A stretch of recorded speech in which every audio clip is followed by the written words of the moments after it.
Dallas will not shoot that poorly the rest of the series. Dallas had 25 uncontested three-point shots. They made 8. It was brutal. I've never seen a good team miss more open threes. But I said after game 1, Celtics Heat, I couldn't take a lot from Miami's win. They had 3 more days rest. They were at home. The Celtics lost Marcus Smart right before tip-off, their best defender. They came out of a grueling series. I can't take much from that series. I still like Boston in 6. But I watched last night, and I picked the Warriors to win in 6, and there's some things that Golden State does that could give Dallas trouble, and it may not change. Now, Dallas will shoot better, and Luka will bounce back. He's had some atrocious playoff games, 1 or 2, always bounces back. But here's the issue. Dallas was rested. Dallas was healthy. And Dallas got worked by Golden State's defense.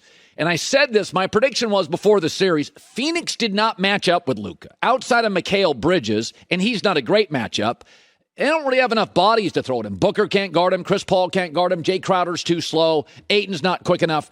But Golden State's got 3 guys they can put on him, and they can take turns. Draymond Green, elite defender. Andrew Wiggins, high-end defender. Jonathan Kuminga, wildly twitchy, athletic kid you can put on 4 or 5 minutes a half.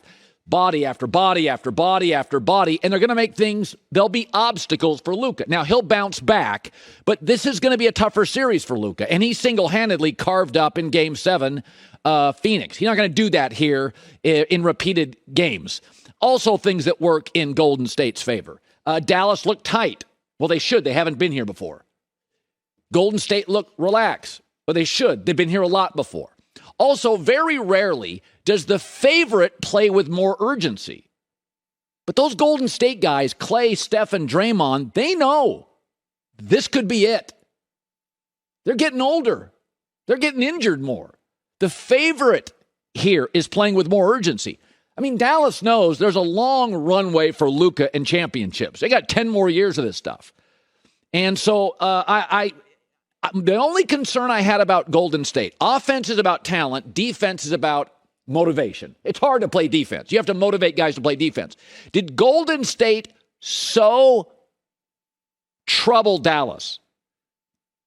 Did Golden State so discombobulate Dallas so easily that on the defensive end, are they going to get that effort in their next home game?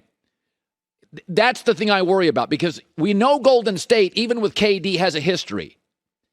Teams that are brilliant offensively, Clay and Steph and Jordan Poole and Andrew Wiggins, teams that score quickly can take their foot off the gas. Now, we've talked about this. If you play great defense like the Celtics, they have bad games, but they bring that defense. Like, that's pretty consistent. Golden State didn't even show up against Memphis. They barely got off the bus. They lost by they were down by 50. That happened when Kevin Durant was there. When buckets come easy, and for Golden State, they come fast, they come in threes, they come in bunches. Sometimes they have a history in the last 6-7 years. They take their foot off the gas. Now, they're favored by over 6 points in game 2. That seems like a lot because Dallas is they're gonna hit some of these shots. They had 25 open threes. They got great looks. And if you play Luka the way they played Luka, you're going to get other guys open. And they're going to hit more than 8. If they hit 13, 14, if they'd have hit 3 in the first half, we'd had a real game at half. But Steve Kerr talked about it. They threw a lot of looks at Luka, and it was effective. There are real matchup advantages for the Warriors over the Mavericks, and you could see it last night. Dallas will shoot better, and they'll win a game or 2. But in Boston-Miami's case, I didn't feel like game 1 was a tell. I kind of did last night in game 1 of this series. Sometimes in sports and in life, you can be too patient. Now, patience is one of those things. Oh, patience is a virtue. Yeah, a lot of the times it is. It is. But sometimes patience masquerades as cowardice and fear. Be honest, playa. You're afraid. You're not patient. You're afraid. Boston has moved to me. If they don't make a move this offseason, if they lose to Miami, they've gone from patience to cowardice to fear-based. You have to win this year. The Raptors in the East fell apart physically. The Miami Heat are starting 2 undrafted guards. Philadelphia had the Harden mess. The Bucks lost Chris Middleton. This is the year. This is it. You're not beating Milwaukee fully stocked next year. Miami has a way of attracting free agents. They're not going to be starting undrafted guards forever. It's time. If you can't get through Miami, take a big swing. Lakers do. 8 titles last 35 years. You've got one. It was the one time you took a big swing. KG Ray Allen. I'm not saying you move everybody. I'd keep Jayson Tatum. But Jaylen Brown, good B-plus player. This year, his field goal percentage was down. His scoring was down. His three-point percentage was down. He's peaked. He's good. But this is what he is. This is what he is. Good B-plus player. Marcus Smart just won Defensive Player of the Year. Yes, he did, and he deserved it. And for 8 years, he's played his butt off on the defensive end, hit the floor, got run over, and that, my friends, wears you down. He's still a limited offensive player. What about Robert Williams? What about him? $11 million. He used to be cheap. They gave him an extension.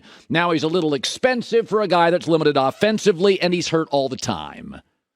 Draft and develop. Green Bay, the patience sometimes feels like fear and cowardice. If you can't get past Miami with 2 undrafted starters, Milwaukee, no Middleton, Raptors fell apart physically, Sixers had the Harden mess. I didn't even mention Brooklyn. Chances are Kyrie and KD play more regularly. Like you got to make moves on this. I'm over the, we're patient here. You're the second biggest brand in the sport. Like, I understand Green Bay. Players don't want to play in Green Bay. Like, I get it. They have to draft and develop. They're missing a leg on the bar stool. You know, you can get players trading, acquiring, drafting, and then free agent, and they don't get the free agent thing. Not very much. I get that. But Boston, big money, great history. But enough with the future and enough with patience. You don't win now. You got to take a swing.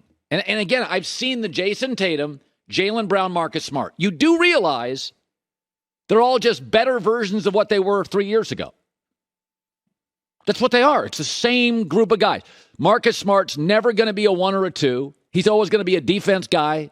Jaylen Brown's never going to be a 1. On great teams, he'd be a 3.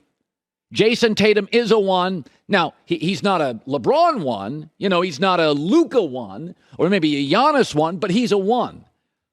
You know, they always say that about kids. Your kids' psychology is developed by like 9 or 10. If they don't grow up with abuse or violence, you know, statistically, they're safe from a lot of bad things that happen in life. It's the same thing with athletes.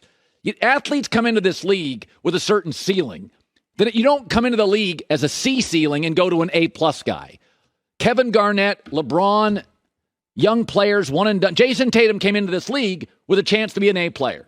Jaylen Brown came into this league with a chance to be an A-, B-plus player. That's what he is. Marcus Smart was going to be a C-plus to a B guy, all defense. It's exactly what he is. Robert Williams, nobody saw him as Shaq, Akeem, Embiid. It's not what he was. That's why he didn't go to a basketball power. Long, can play, 11 a game, 4 years in. So I think you got to take swings on this stuff. If this is the year, if you can't win it this year, you're not winning it. And by the way, again, Golden State, Jordan Poole is just moving into his prime.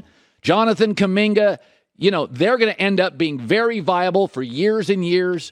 Phoenix is probably not going away. Dallas is only getting better. I'm just talking East. But you're this is the path for you. It was laid out for you. You lose tonight. You go down 0-2. You lose this series. Take a swing. I'm over the future thing and the patience thing. Hi, everybody. Thanks for watching. Subscribe here to get the latest from the show. Also, be sure to check out more of the best clips from The Herd or go watch a few segments from other shows on FS1.